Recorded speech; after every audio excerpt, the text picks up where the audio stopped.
आज 64वा महाराष्ट्र दिन. महाराष्ट्राच्या स्थापनेसाठी बलिदान दिलेल्या हुतात्म्यांना अभिवादन करण्याचा दिवस. मुख्यमंत्र्यांकडून हुतात्म्यांना अभिवादन. आज महायुतीतील नाशिकचा तिढा सुटणार. काल रात्री नाशिकमध्ये गिरीश महाजन, छगन भुजबळ, हेमंत गोडसेंची खलबतं. नाशिकची जागा शिंदेंच्या शिवसेनेकडेच असल्याचा बोरसेंचा दावा.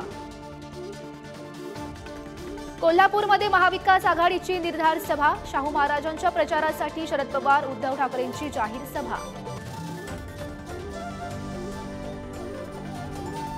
उत्तर प्रदेशचे मुख्यमंत्री योगी आदित्यनाथ आज महाराष्ट्र दौऱ्यावर. कोल्हापूर, सोलापूर, सांगलीत सभेचं आयोजन. राम सातपुते, संजय काका पाटील आणि धैर्यशील मानेंचा करणार प्रचार.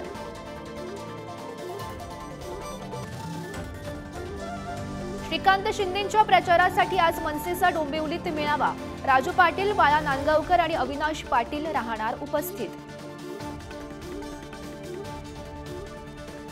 कलम 370च्या फेरविचार याचिकेवर आज सुप्रीम कोर्टात सुनावणी. केंद्राच्या निकालाला आव्हान देणारी याचिका फेटाळल्याच्या कोर्टाच्या निकालावर फेरविचार करण्याची मागणी.